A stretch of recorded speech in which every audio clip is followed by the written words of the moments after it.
तो बात करते हैं आज इस सीपीएम पार्ट में in the very first lecture, जहां पर हम आज कुछ बेसिक्स पर बात करेंगे। थोड़ा सा ये पहचानेंगे कि क्या सीपीएम पार्ट होता है, क्या कंस्ट्रक्शन प्लानिंग एंड मैनेजमेंट होता है, ये क्या सब टेक्निक्स होती है जो कि आज की तारीख में इंजीनियर्स को बहुत ज्यादा इंपॉर्टेंट हो जाती है for the execution of any project.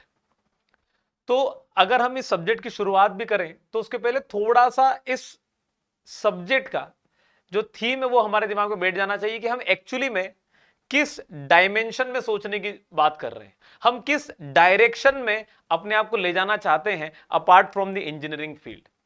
तो जैसा कि आप इस इमेज में देख पा रहे, if you can C in this image, ये इमेज दोनों आपको देखकर कहीं ना कहीं रिकॉल हो रहा होगा कि सर ये इमेज हमारे टाइम पीरियड में हिस्ट्री से ली गई इमेज है जो बहुत पुराने जमाने को रिप्रेजेंट कर रही है, और जहां कहीं पर थोड़ा बहुत रिलेट होता है तो लगता है कि कहीं ना कहीं आर्मी की इमेज है और ये कहीं ना कहीं डिस्ट्रक्शन की इमेज है।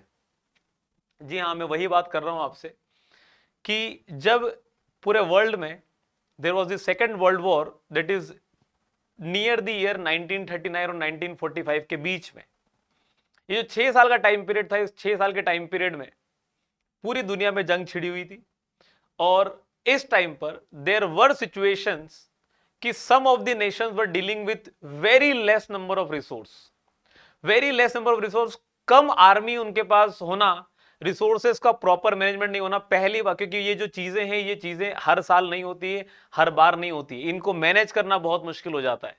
So in that during the period of second world war क्या देखने को मिल रहा है कि बहुत कम रिसोर्सेस में भी, चाहे वो खाने की कमी हो, चाहे वो पीने की कमी हो, चाहे वो इंसानों की कमी क्यों ना हो, चाहे वो हमारे पास वेपन्स की कमी क्यों ना हो, फिर भी इतने बड़े एक प्रोजेक्ट को एग्जीक्यूट कर पाना फॉर द डिफरेंट नेशंस, और फिर उसके बाद इतने बड़े एरिया पर अपनी फतेह कर पाना, ये एक बहुत बड़ा चैलेंज रहा उस टाइम पर। तो उस टाइम पर इन सारी की सारी कंडीशंस को मैनेज करने के लिए देयर वर पीपल रिस्पॉन्सिबल, जिन्होंने अलग अलग साइंटिफिक मेथोडोलॉजी, अलग अलग टेक्निक्स का इस्तेमाल करके उस पूरे के पूरे वर्ल्ड वॉर को एग्जीक्यूट करा पाए। चूंकि वो एक डिवास्टेशन पीरियड था, लेकिन बहुत कम आर्मी से जूझ रहे, बहुत कम रिसोर्सेस से जूझ रहे, फिर भी वो चीज कर पाए जिसकी उन्हें रिक्वायरमेंट थी या जो चीज करना चाहते थे। भाई उसके पीछे एक ही कारण है कि भाई टेक्निक्स का इस्तेमाल करना, प्रॉपर टेक्निक्स का इस्तेमाल करना, चीजों को मैनेज करते हुए चलना। चूंकि वो डिवास्टेशन वाला पीरियड था, बहुत सारी जानें भी गई, millions of people were killed, लेकिन उसने ये हमें सिखाया कि अगर कोई भी चीज करना है with less number of resources, you have to manage that thing. और उसी के बाद आज की तारीख में जब आप किसी भी प्रोजेक्ट की बात करते हो तो वहीं से निकल कर आते हैं आज की तारीख में ऑपरेशनल या फिर ऑपरेशन रिसर्च या फिर मैनेजमेंट टेक्निक्स या मैनेजमेंट टूल्स या मैनेजमेंट गुरुज, जो आप आज की तारीख में देखते हैं, जो कई सारी चीजें सिखाते हैं किसी भी चीज को लिमिटेड रिसोर्सेस में, लिमिटेड टाइम पीरियड में, कम पैसे में बेहतर तरीके से करवा पाने की। जब ये सारी चीजें हो रही थी, some techniques were being developed, और उन्हीं टेक्निक्स को आज की तारीख में हर एक प्रोजेक्ट को सक्सेसफुल कंप्लीट करने के लिए यूज किया जाता है। If you can see this example, construction project है, छोटे या बड़े हर तरह के होते हैं, but now we are required of the project managers, जो किसी भी प्रोजेक्ट को कम नंबर ऑफ रिसोर्सेस, चाहे वो मैन पावर हो, चाहे वो मटेरियल हो, बेहतर उनका यूटिलाइजेशन, टाइम टू टाइम किस चीज का कैसे हमें यूज करना है, इन सारी चीजों का प्रॉपर वे में इंप्लीमेंटेशन करने से हम किसी प्रोजेक्ट को कम टाइम में, कम कॉस्ट में बहुत बढ़िया तरीके से एग्जीक्यूट करवा पाते हैं।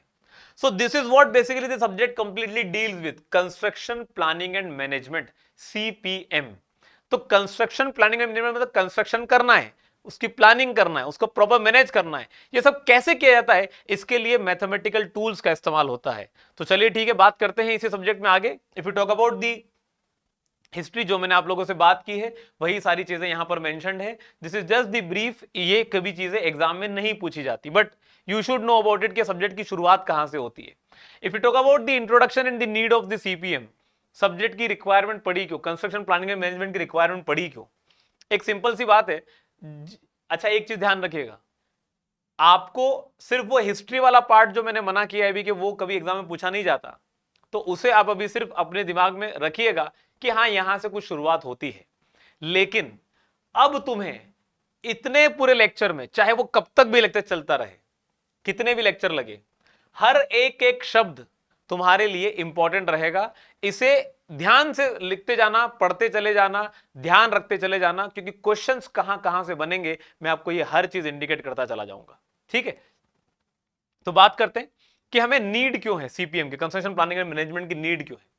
एक बहुत ही सिंपल सी बात है, आज की तारीख में if you are an engineer, आप इंजीनियर तो हैं, अगर आपसे कोई प्रोजेक्ट के लिए कहा जाए कि आप ये इस प्रोजेक्ट को एग्जीक्यूट करवा लीजिए, आप उसे करवा भी लेंगे। बट आज की तारीख में इतने इंजीनियर्स हैं, आप करवा पाएंगे, कोई दूसरा भी करवा पाएगा, ऐसे हजारों लोग करवा पाएंगे। But what is the requirement in today's time is, क्या आप उस प्रोजेक्ट को एक बहुत ही बढ़िया तरीके से एग्जीक्यूट करवा पाते हैं। बहुत ही बढ़िया तरीके से मतलब क्या, आपके पास सिर्फ आपको कोई टेक्निकल इनोवेटिव आइडिया देकर उस प्रोजेक्ट को एग्जीक्यूट नहीं करवाना है। What is also required is कि आप उस प्रोजेक्ट को करवाने के टाइम पर अगर उस प्रोजेक्ट को उतना ही बेहतर मिनिमम से मिनिमम कॉस्ट में करवा पाए, मतलब एक प्रॉपर फाइनेंशियल एनालिसिस किया आपने किसी प्रोजेक्ट का, then you will be referred as a good engineer. Same वही चीज है, अगर 50 लोग कह रहे हैं कि हम ये काम 3 लाख रुपए में कर देंगे, आप भी 3 लाख रुपए में कर रहे हैं, why the other person is required to give you the contract, नहीं है जरूरत। लेकिन अगर आप कहते हैं कि मैं इस प्रोजेक्ट को यही सारी चीजें अगर मैं 2.5 लाख में करवा कर दे दूंगा, तो you will be basically referred as a good engineer. Same वही चीज है कि आज की तारीख में engineers are expected for innovative technical solution, इसी के साथ साथ plus they are required to have and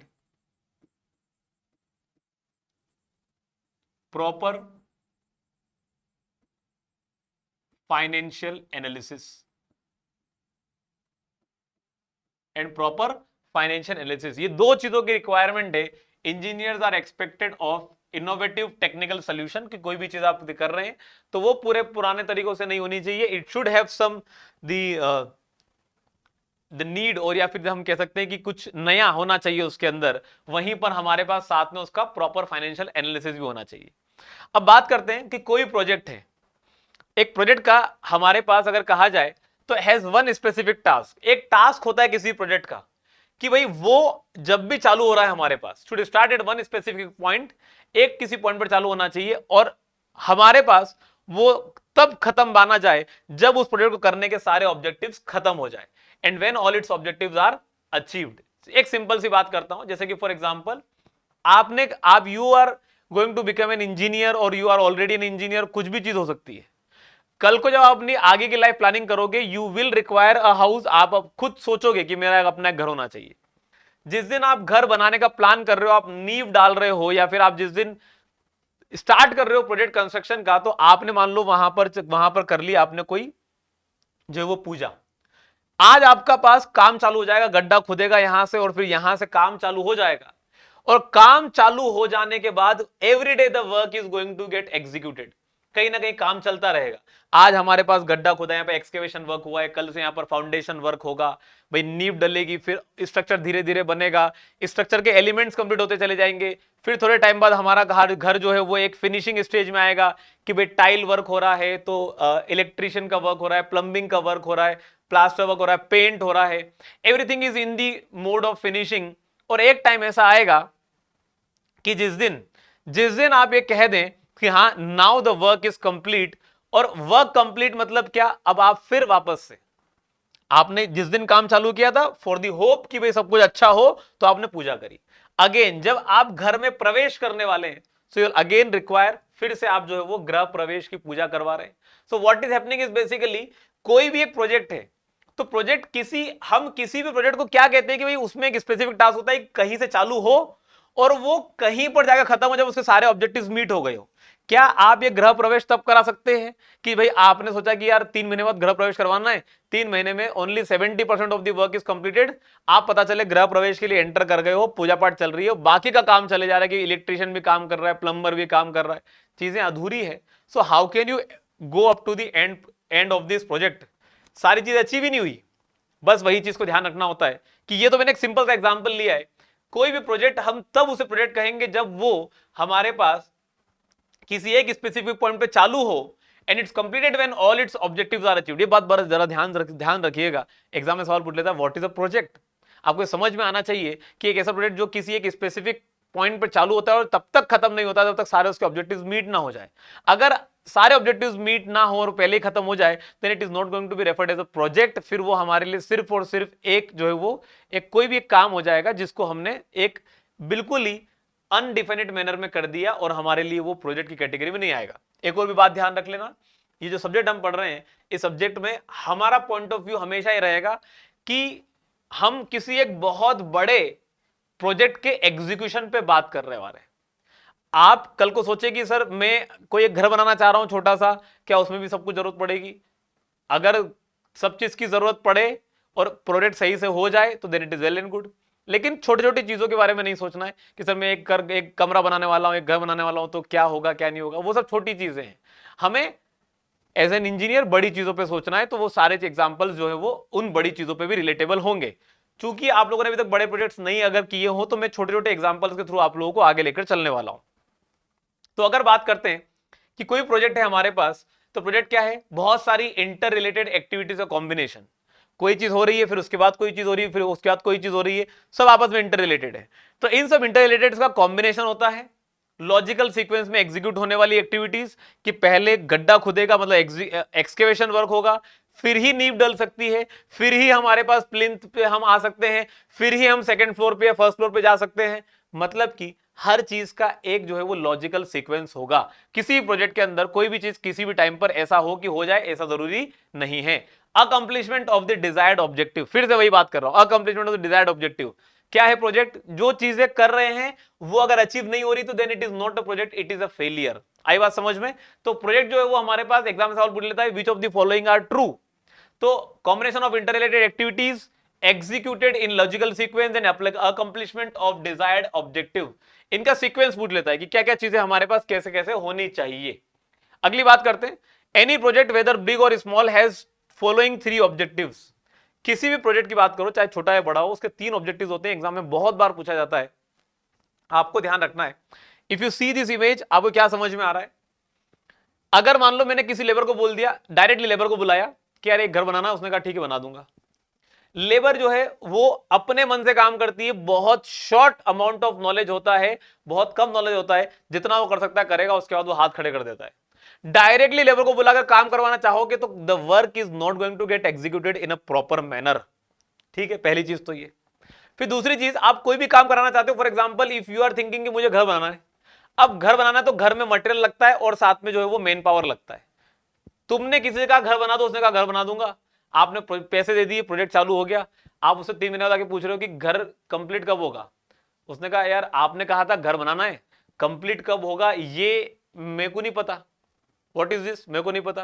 भाई आपको कोई भी काम करवा रहे हो उसमें पैसा लग रहा है, अगर आपके पास if you do not have the desired, आपके पास टाइम नहीं है, अगर आपको ये नहीं पता कि कब खत्म हो रहा है, तो फिर तो वो पैसा लगता चला जाएगा। तो कोई प्रोजेक्ट है, उस प्रोजेक्ट का ऑब्जेक्टिव क्या है? आप घर बनाना चाह रहे हो, 40-50 लाख रुपए घर बनाने में लगा देना चाह रहे हो, what is basically the objective? कम से कम पैसा लगे, वरना तो 1 करोड़ 2 करोड़ कुछ भी लग जाएगा। We do not want that. Objective क्या है? पहला ऑब्जेक्टिव मिनिमम से मिनिमम कॉस्ट होना चाहिए। प्रोजेक्ट किसी एक पर्टिकुलर टाइम पे चालू हो और किसी एक पर्टिकुलर टाइम पे खत्म हो, मतलब टाइम कम से कम लगना चाहिए। कम से कम लगेगा तभी जाकर तो कंडीशन बनेगी कि आपके पास जो है कहीं ना कहीं कॉस्ट भी कम निकल कर आएगी। तीसरी चीज, इफ यू से कि यार मुझे घर अच्छा बनाना है और घर अच्छा बनाने के साथ साथ उसमें चीजें एलिमेंट भी अच्छे होने चाहिए। किसी ने आपको सजेस्ट किया कि यार एक काम करो, आप जो है अपने घर में ये वाला पत्थर लगाओ और ये पत्थर जो है वो सिर्फ कर्नाटका के किसी एक जो है वो रीजन में मिलता है। आपने कहा यार वहां से यहां तक खरीद के लेकर आना, तो पहले वो बहुत महंगा होगा, खरीद के लेकर यहां तक लाना और फिर यहां तक लाने के बाद उसको फिर लगवाना, तो लेबर भी वहीं से लगेगी, तो ऐसे में तो कॉस्ट बहुत ज्यादा निकल कर आ जाएगी। और वैसा ही ऑलमोस्ट दिखने वाला पत्थर तो हमारे पास के शहर में भी मिलता है, तो वहीं से क्यों ना मंगवा ले? एग्जैक्टली वही चीज करनी होती है कि हम हमारे लोकल रिसोर्सेज का जितना से ज्यादा इस्तेमाल करेंगे, the project cost is going to go low. तो सेम चीज यहां पर है। If you think about this project, ये एक डैम प्रोजेक्ट है। अब डैम प्रोजेक्ट चूंकि बहुत लंबा समय लेते हैं, आप देख रहे हो किसी चीज को एक्सकेवेट किया होगा फिर जाकर डैम बनाया होगा, इसमें लगता है कंक्रीट, कंक्रीट में लगते हैं एग्रीगेट्स। अगर ये पत्थर अपने आप में बहुत ज्यादा मजबूत क्वालिटी के हुए तो तुम एग्रीगेट कहीं और से मत लाओ, तुम यहीं से पत्थर को एक्सकेवेट करो, इसे क्रशिंग करो, इसमें से जो वो छोटे छोटे एग्रीगेट निकालो और उन्हीं को कंक्रीट बनाने में इस्तेमाल में लो। दिस इज हाउ बेसिकली आप जो है वो प्रॉपरली जज करते हुए पूरे प्रोजेक्ट को एग्जीक्यूट कराते हैं। तो 3 मेजर ऑब्जेक्टिव्स है आपके पास। It must be completed in the minimum elapsed time, it must be completed with minimum capital investment, कम से कम टाइम में होना चाहिए, पैसा कम से कम लगना चाहिए, and the project must utilise all the resources available locally for its completion. तो ये जो चीज है आपको सारी चीजें ध्यान रखना कि कम से कम समय लग रहा है तो प्रॉपरली हमेशा मैनेज करते रहना पड़ेगा, कम से कम कॉस्ट लग रही है तो हमेशा मैनेज करते रहना पड़ेगा। And this is how basically the things are being judged and done in the project. तो अगली बात करते हैं कि भाई ये रहा हमारे पास objective of the CPM, construction planning and management.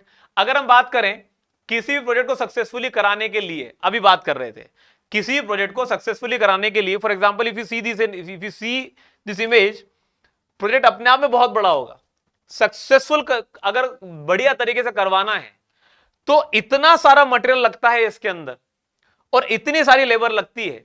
अगर एक दिन भी आपने अगर मिस कर दिया और लेबर को प्रॉपरली गाइड नहीं किया, सुबह सुबह लेबर पहुंच जाएगी 9 बजे, आपस में खड़े होकर बात करना चालू कर देगी अनटिल एंड अनलेस उनको कोई काम डिफाइन नहीं किया गया हो। और आज अगर आपने किसी भी कारण से अगर आप नेटवर्क से बाहर हैं या किसी भी तरीके से, labour is not going to do anything. क्यों? क्योंकि लेबर का काम ही होता है, आपने बताया तो करेंगे, नहीं बताया तो नहीं करेंगे। एक दिन के लिए मिस किया, if there are for example 200 labours और हर एक लेबर की एक दिन की कॉस्ट है फॉर एग्जांपल मान लेते 500 रुपए, तो ले दे के एक दिन की 10,000 की कॉस्ट तो आपकी वेस्ट हो गई और साथ में मटेरियल जो प्रॉपरली मैनेज हो सकता था वो और अलग में वेस्ट हो जाता है। क्यों वेस्ट हो गया? आपने अगर एक दिन के लिए लेबर को प्रॉपरली डिफाइन नहीं किया तो जितनी मशीनरी यूज होती है यहां पर वो मशीनरी भी यूज नहीं होगी, उस मशीनरी में लगने वाला लेबर भी यूज नहीं होगा, लेकिन वो मशीनरी आप ऑलरेडी अपनी साइट पर किराए से लेकर रखे हुए हो, आज का उसका किराया लग जाएगा। इसी के साथ साथ आप जो अलग से ये सारी चीजें बनाते वक्त आप अलग से बहुत सारी जमीन एक्वायर करते हो क्योंकि वहां पर आपको रॉ मटेरियल रखना पड़ता है, क्योंकि वहां पर आपको लेबर को स्टे कराना पड़ता है, आप वो भी किराए पर लेकर बैठे हुए होते हो, तो एक दिन का उसका किराया अलग और बढ़ते चले जा रहा है। ऐसे में व्हाट हैपेंस इस प्रोजेक्ट की जो ड्यूरेशन है वो बढ़ जाती है, पेनाल्टीज लगना चालू हो जाती है, ऐसे में प्रोजेक्ट की कॉस्ट बढ़ती है। So what do we do is, हमारे पास किसी प्रोजेक्ट को सक्सेसफुली कराने के लिए दो चीजों जो है बहुत इंपॉर्टेंट होती है, हमें दो एंटिटीज रिक्वायर्ड होती है, एक मटेरियल रिसोर्स और एक मैन पावर रिसोर्स। मटेरियल नहीं होगा तो किसी प्रोजेक्ट को कर नहीं पाओगे, मैन पावर नहीं हुआ तो इस मटेरियल का कुछ भी नहीं हो सकता, क्योंकि मैन पावर ही है जो इन सारी चीजों को करा सकती है। लेकिन अगर हम बात करें हमें किसी भी प्रोजेक्ट को सक्सेसफुली कंप्लीट कराना है तो हमारे पास यहां पर हमें ध्यान रखना पड़ता है कि while technology deals with the material resource, जो टेक्नोलॉजी है भाई, अगर टेक्नोलॉजी ये कहती है कि यार आप अगर इन सरियों की साइज चेंज कर दो और इसकी थिकनेस थोड़ी कम कर दो तो कंक्रीट का मटेरियल बच जाएगा। इसी तरह अगर आप एक बड़े कॉलम की जगह दो छोटे छोटे कॉलम दे दो तो मटेरियल फिर बच जाएगा। मतलब आप अपनी टेक्निक्स, अपनी टेक्नोलॉजी, अपनी नॉलेज का यूज करके आप डिजाइनिंग पर जो है वो बढ़िया तरीके से फोकस करके मटेरियल की कॉस्ट पर जो है वो काम कर सकते हो। लेकिन आपको इन लोगों को चूंकि these are the human minds को सिर्फ कंट्रोल और मैनेज किया जा सकता है, आप उसके अंदर कुछ नई चीजें नहीं डाल सकते, कुछ नए इंप्लीमेंटेशन टेक्निक्स की मदद से नहीं लेकर आ सकते। So project management deals with the synchronisation of the man power resource. पूरे प्रोजेक्ट की कॉस्ट इन दोनों पर ही निर्भर करती है, मटेरियल और मैन पावर। तो मटेरियल को अगर हमें कम करना है, मटेरियल की cost, in order to reduce the material cost, design philosophies are change and in case of construction cost one has to deal with man power, equipment, space, time and money. पैसा भी आपने जो है वो market से उठाया है certain amount of interest rate पर, जितना समय ज्यादा लगेगा, जितना अनमैनेज प्रोजेक्ट चलेगा, आपको पास उतना ही ज्यादा मनी भी वेस्ट होता चला जाएगा। Hence mathematical techniques like PERT and CPM are used in order to minimize the construction cost। तो ध्यान रखेगा मैन पावर मतलब पूरे प्रोजेक्ट को मैनेज करने के लिए आपको कई तरह की टेक्निक्स का इस्तेमाल करना पड़ता है, जिनमें से जो PERT और CPM है ये सबसे इंपॉर्टेंट हो जाती है in order to minimise the construction cost. अगर बात करें आगे कि हमारे पास ये एक बेसिक सी बात है कि प्रोजेक्ट मैनेजमेंट में आपको क्या सोच के चलना पड़ेगा। Any project involves planning, scheduling, controlling. तीन बातें हैं, तीन बातें हैं जिनको आज हम डिटेल में डिस्कस करने वाले हैं कि प्लानिंग क्या होता है, शेड्यूलिंग क्या होता है, कंट्रोलिंग क्या होता है। A number of inter related activities, जिसके बारे में अभी हमने बात करी, with use of limited resources namely main, machine, material, money and time. ये पांच चीजें ध्यान रखिएगा, main, machine, material, money and time. अगर ये पांचों चीजें आपके पास है, इन प्रॉपर वे और मैनेज है, आप प्रोजेक्ट को सक्सेसफुली कंप्लीट कराकर लेके जाओगे। अगर नहीं, इनमें से कोई भी चीज, एक भी चीज हिलती है, the project is going to incur a large amount of losses, और प्रोजेक्ट जो है वो फेलियर कहलाएगा या अनसक्सेसफुल कहलाएगा। तो बात ध्यान रखिएगा कि प्रोजेक्ट हमारे पास, कोई प्रोजेक्ट हो उसमें तीन चीजें इन्वॉल्व होती है, और ये सब चीजें इन चीजों के ऊपर निर्भर करती है। प्रोजेक्ट चाहे बड़ा हो या छोटा हो, कॉम्प्लेक्स बनाना हो, कंस्ट्रक्शन प्रोजेक्ट, हाउस का हो, हाईवे का हो, कॉम्प्लेक्स का हो, कोई नया प्रोजेक्ट हो, रिसर्च हो, डेवलपमेंट टाइप प्रोजेक्ट, कोई भी प्रोजेक्ट हो, इन सारे प्रोजेक्ट के अंदर आपको रिक्वायरमेंट है मैनेजर्स की, प्रोजेक्ट मैनेजर्स की, जो डे टू डे हर एक चीज को बढ़िया तरीके से मैनेज करते हुए उस प्रोजेक्ट को एग्जीक्यूट कराने में मदद करे। सिर्फ आपकी इंजीनियरिंग स्किल काम नहीं आती, आपकी इंजीनियरिंग स्किल तो बहुत छोटी सी चीज हो गई। प्रोजेक्ट कैसा बनेगा, ये आपकी इंजीनियरिंग स्किल है। प्रोजेक्ट कैसे बनेगा, कैसे होगा, एग्जीक्यूट कैसे होगा, this is what is the requirement of the project manager. So it is required that managers must have a dynamic planning and scheduling system to produce the best possible results, and also to react immediately to the changing conditions and make necessary changes in the plan and the schedule. तो इन्हीं की मदद से, project managers की मदद से ही किसी project का एग्जीक्यूशन प्रॉपरली हो पाता है. This is what is basically the requirement of the time. आज की तारीख में इसी की रिक्वायरमेंट है. इंजीनियरिंग तो अपने आप में बहुत ज्यादा ऑलरेडी हो चुकी है. अगली बात करते हैं कि हमारे पास किसी प्रोजेक्ट मैनेजमेंट में तीन फेज होते हैं. एक कहलाता है प्लानिंग, एक कहलाता है शेड्यूलिंग, एक कहलाता है कंट्रोलिंग. अब इन तीनों चीजों पर मुझे आपसे बात करने के लिए कुछ बहुत ही बेसिक से एग्जांपल लेके चलने पड़ेंगे, ताकि आप हर वो चीज समझ सके जो मैं आपको समझाना चाह रहा हूं. अगर मैं आपसे बिल्कुल बेसिक वे में बात करूं, अभी हम किसी भी सिविल इंजीनियरिंग कंस्ट्रक्शन प्रोजेक्ट की बात सोचते ही नहीं है, क्योंकि इन चीजों को सिविल इंजीनियरिंग कंस्ट्रक्शन प्रोजेक्ट से रिलेट करने से पहले हम इन चीजों को रिलेट करते हैं. जैसे मान लो फॉर एग्जांपल, आप सभी लोग अपनी कॉलेज लाइफ से या तो अभी कॉलेज लाइफ में होंगे, या कॉलेज लाइफ पास आउट कर चुके होंगे, या उससे भी बहुत आगे पहुंच चुके होंगे. लेकिन एक फेज आपकी लाइफ में ये जरूर आया होगा कि ड्यूरिंग द कॉलेज, जब कॉलेज, अपने घर से कॉलेज आना जाना, या अगर आपने शहर से बाहर रह के कॉलेज किया है तो अपने रूम से, अपने हॉस्टल से, अपने पीजी से कॉलेज आना जाना कुछ टाइम तक तो हो सकता है आपने बसों से किया हो, बट एक at one point of time you do get an thought कि यार बाइक तो होनी चाहिए. If you are a boy, आपको बाइक की रिक्वायरमेंट है. If you are a girl, you require a moped, a scooty, है ना. ये सोचा तो जरूर होगा. जैसे ही आपने किसी चीज के बारे में सोचा, बस आप समझ लीजिए आपका प्रोजेक्ट यहीं से चालू हो गया.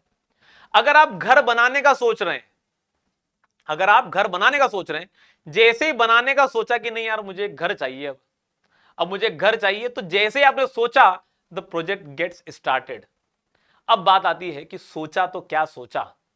अगर मान लो फॉर एग्जांपल आपको बाइक की रिक्वायरमेंट थी, अब आप स्टूडेंट थे, पैसा तो आपके पास था नहीं, और डिसीजन आप ले नहीं सकते, तो मनाना पड़ेगा पेरेंट्स को.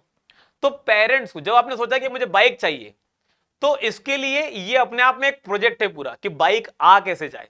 सोच तो लिया दिमाग में, लेकिन बाइक हाथ में कैसे मिल जाए, तो उसके लिए पूरी नंबर ऑफ एक्टिविटीज परफॉर्म करनी पड़ती है. उसी को प्रोजेक्ट मान लेते हैं.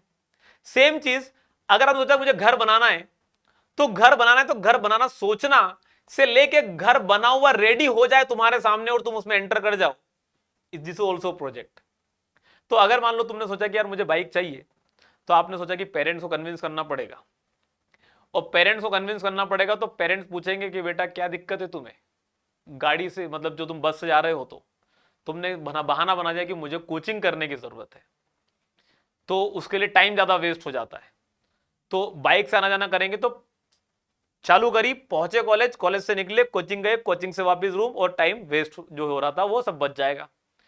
तो आपने अपने दिमाग में प्लानिंग कर ली. प्रोजेक्ट अभी स्टार्ट हुआ भी नहीं है, गाड़ी लाने की प्रक्रिया भी चालू भी नहीं हुई है, बट प्लानिंग इज स्टार्टेड. घर बनाने की प्रक्रिया भी चालू भी नहीं हुई है, बट स्टार्टेड कि घर हमें चाहिए, 2 मंजिल का मकान चाहिए, 3 BHK या 4 BHK की रिक्वायरमेंट होने वाली है, क्योंकि पेरेंट्स और हम सब साथ में रहेंगे. और पैसा, अब पैसा कहां से आएगा, पैसा कितना लग सकता है, इतने में पैसा कितना लग सकता है. सेम चीज पिताजी ने पूछा कि चलो ठीक है, तुम्हारा रीजन तो सही है, पर पैसा कितना लगेगा? तुमने कहा कि बाइक कौन सी चाहिए, अब हीरो बनना है, कॉलेज में हीरो बनना है, चश्मा लगा के बाइक से निकलेंगे, तो आपने सोच लिया दिमाग में कि यार वो वाली बाइक चाहिए। तो आपने प्लानिंग जो है वो चालू कर दी दिमाग में, पिताजी को बताना चालू कर दिया कि पिताजी वो वाली बाइक चाहिए, इतने पैसे की आएगी और इसलिए चाहिए। आप जो है वो ऑब्जेक्टिव्स डिफाइन करना चालू कर चुके हो कि ये चीज क्यों करनी है, क्यों बाइक चाहिए, क्योंकि कॉलेज में आने जाने में टाइम वेस्ट होता है, ये आपको रिक्वायरमेंट है। ठीक है, कोई भी चीज करनी है तो पहले प्लानिंग, कितना पैसा, क्या क्या ऑब्जेक्टिव्स हमारे पास हैं और किन किन चीजों की जरूरत पड़ेगी। You will require the money, गाड़ी खरीदने के लिए पैसा लगेगा, घर बनाने के लिए पैसा लगेगा। अगर आप ये सब चीजें ऑलरेडी ऑब्जेक्टिव्स डिफाइन कर चुके हैं कि भाई क्या क्या चीजें लगेंगी और क्यों क्यों हमें इन चीजों की जरूरत है, this is what is referred is planning. मान लो फॉर एग्जांपल पिताजी हो गए राजी कि चलो ठीक है दिला देते हैं बाइक, लेकिन बाइक के लिए पैसा कहां से आएगा? तुम्हें अभी लैपटॉप भी चाहिए, तुम्हारे कॉलेज की फीस भी है, सेम वही चीज घर बनाने के टाइम पे कि यार ठीक है घर तो चाहिए और 3 BHK चाहिए, डुप्लेक्स भी चाहिए, तो अब कहां से इसको जो है वो हम बनाने की कोशिश करें, पैसा चाहिए पड़ेगा इसके लिए। तो जब आप चीजों को डिफाइन करने के बाद अब इनको मैनेज करना चालू करते हो, इनको आप जो है वो एग्जीक्यूशन में लाना चालू करते हो, तो उसके लिए यू रिक्वायर अमाउंट। तो पिताजी ने, आपने घर में डिस्कस किया, पिताजी ने कहा कि चलो ठीक है अगर घर बनाना ही है तो बात तो अच्छी है, एक काम करते हैं, एक प्लॉट हमारे पास है जिसको बेच देते हैं और उससे हम जो है घर बनाना चालू करते हैं, कुछ पैसा लग जाएगा, कुछ लोन ले लेंगे। आप अपने सारे ऑब्जेक्टिव्स को अब एग्जीक्यूशन में लेकर आना चालू करो। This is what is referred as scheduling, कि पहले पैसा चाहिए हाथ में, तो पहले प्लॉट बेचना पड़ेगा, पैसा आएगा, फिर जाकर हम इस पे काम करेंगे। और जैसे ही आपने बाइक के लिए बात करी, पिताजी ने हाँ कर दिया, अब आप आ गए हो कि पिताजी आपने जो पैसे भेजे हैं हर महीने, उसमें से मैंने कुछ बचाए हैं, 10-12 हजार रुपए मेरे पास है, और उसमें से हम इसकी डाउन पेमेंट तो कर सकते हैं।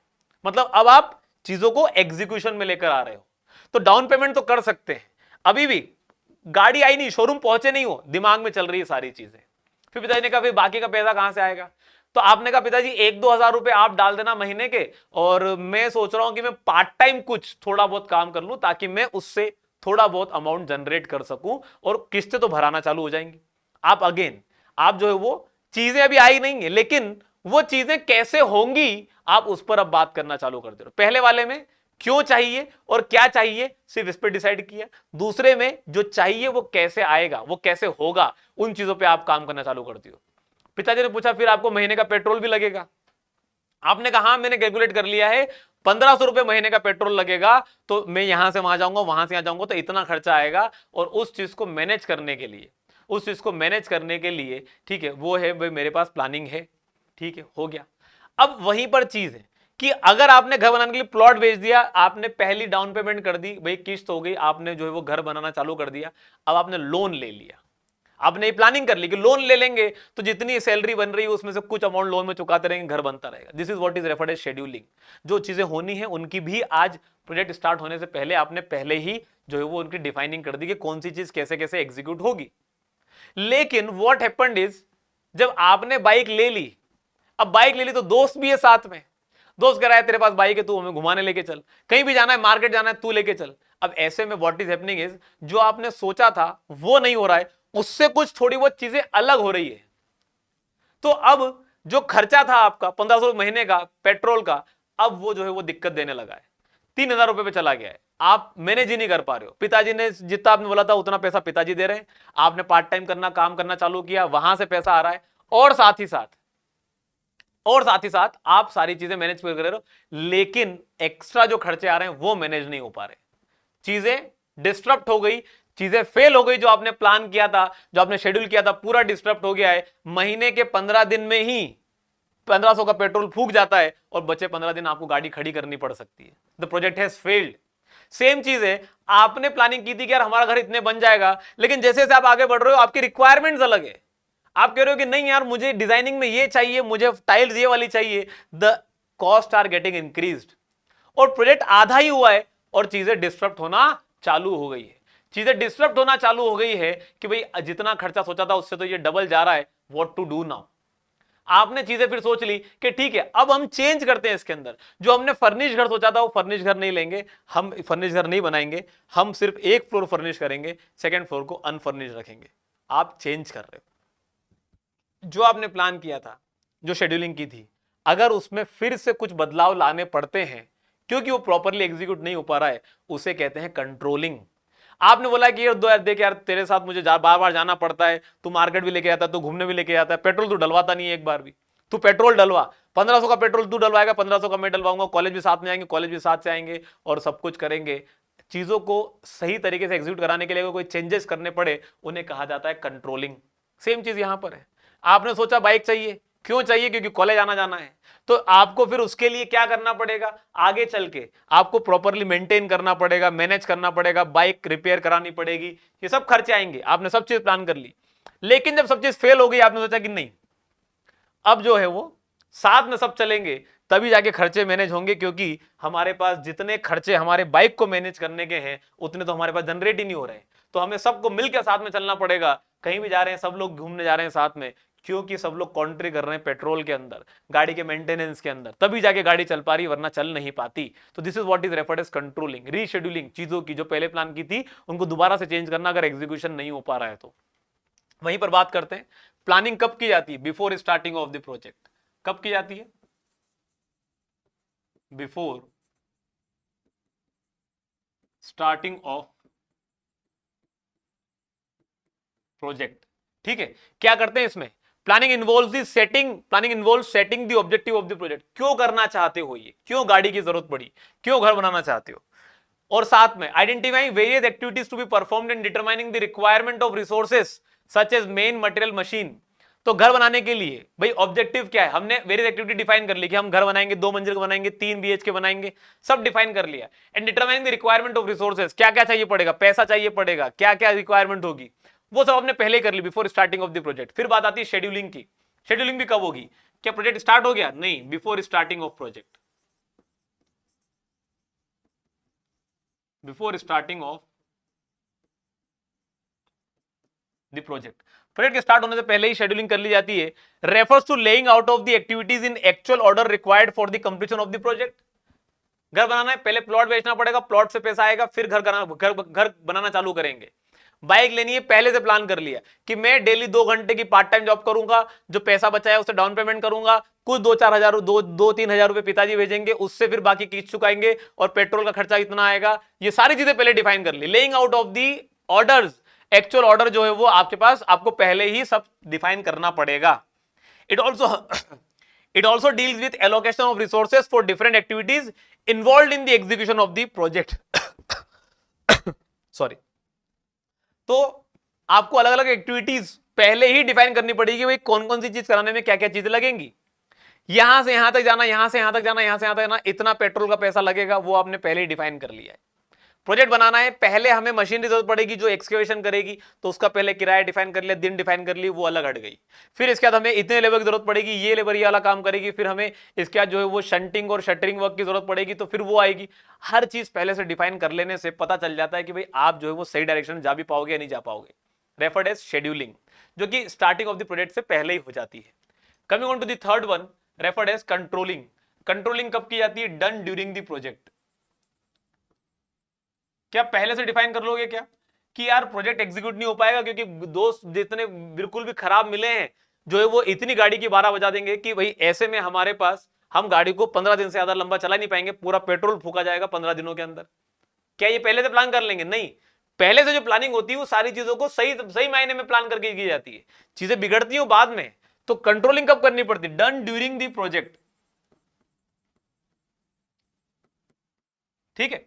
Controlling refers to execution of planning and scheduling. जो सोचा था, जो करने का चाहा था, उसी को करवाना है कंट्रोलिंग के अंदर। लेकिन अगर कोई चीजें बिगड़ती है, also deals with rescheduling in case any deviation of original plan is observe. तो बात ध्यान रखिएगा, एग्जाम में सवाल पूछ लेता है कि आपके प्रोजेक्ट मैनेजमेंट के 3 फेज हैं, क्या क्या हैं, किस सीक्वेंस में आते हैं? Planning, scheduling, controlling. प्लानिंग कब की जाती है? Before the starting of the project. Scheduling कब की जाती है? Before the starting of the project. Controlling कब की जाती है? During the project. ठीक है, ये सवाल पूछ लेता है। प्लानिंग में क्या करते हो? ऑब्जेक्टिव्स डिफाइन करते हो। आप ऑब्जेक्टिव डिफाइन करते हो कि क्यों करना है, ये प्रोजेक्ट क्यों करना है। शेड्यूलिंग में क्या करते हो, आप जो है वो एक्टिविटीज को एक्चुअल ऑर्डर में जो है उन्हें लेआउट कराने की जो है वो पूरी बात करते हो। इसी के साथ साथ आप रिसोर्स का एलोकेशन करते हो कि कौन सी चीज करवाने के लिए क्या चाहिए पड़ेगा। इसी के साथ साथ कंट्रोलिंग में क्या करते हो, जो सोचा था वो करवाना है और अगर उसमें कोई गड़बड़ी है तो उसे रीशेड्यूल करके फिर नए तरीके से करवाना है। This is how basically the controlling is being done. तो हर मायने में दुनिया के किसी प्रोजेक्ट में आप इन तीनों चीजों को अप्लाई कर सकते हो। इसीलिए हम कंस्ट्रक्शन प्लानिंग एंड मैनेजमेंट में यही पढ़ते हैं और बाकी चीजों में भी इसी को पढ़ा जाता है। क्लियर है बात? तो चलिए ठीक है, coming on to the next part that we have, techniques of the project management. तो प्रोजेक्ट को मैनेज करना है, तीन चीजें हैं प्रोजेक्ट मैनेजमेंट में, प्लानिंग, शेड्यूलिंग और कंट्रोलिंग। किससे करेंगे? अलग अलग टेक्निक्स है हमारे पास, बार चार्ट या गैंट चार्ट कह दो, या माइलस्टोन चार्ट कह दो, या फिर आप लिंक बार चार्ट कह दो, या फिर वर्क ब्रेकडाउन स्ट्रक्चर कह दो, या फिर नेटवर्क टेक्निक्स कह दो। 5 अलग अलग तरीके हैं जिनमें हम बढ़िया तरीके से हमारे प्रोजेक्ट को मैनेज कर सकते हैं। तो आज के सेशन को यहीं पर खत्म करते हैं और मिलते हैं अगले सेशन में, जहां पर हम इन्हीं टेक्निक्स पर बात करना चालू करेंगे। आई होप यहां तक की चीजें आपको बढ़िया तरीके से समझ में आई होंगी। Thank you very much for joining in this session up till here. लेकिन जाने से पहले एक छोटी सी आप जो है वो इंफॉर्मेशन जानते चले जाइए कि सार्थक बैच जो कि ऑलरेडी एईसी प्लस एप्लीकेशन पर लॉन्च है, आप इसमें अपने आप को एनरोल कर सकते हो फॉर एसएससी जेईई प्रिपरेशन। आप विजय बैच में अपने आप को एनरोल कर सकते हो for any state JEE and AE exam. इसी के साथ साथ आप जो है अपने आप को एनरोल कर सकते हो नॉनटेक के महापेक में, जहां पर आप अपने नॉनटेक का पोर्शन स्ट्रॉन्ग कर सकते हो। इसी के साथ साथ एसएससी जेईई 2023 की प्रिपरेशन आप जो वो इस टेस्ट सीरीज से भी और बेहतर कर सकते हो। And at last I would like to thank you all for joining in this session up till here. मिलते हैं अगले लेक्चर में, टिल देन गुड बाय।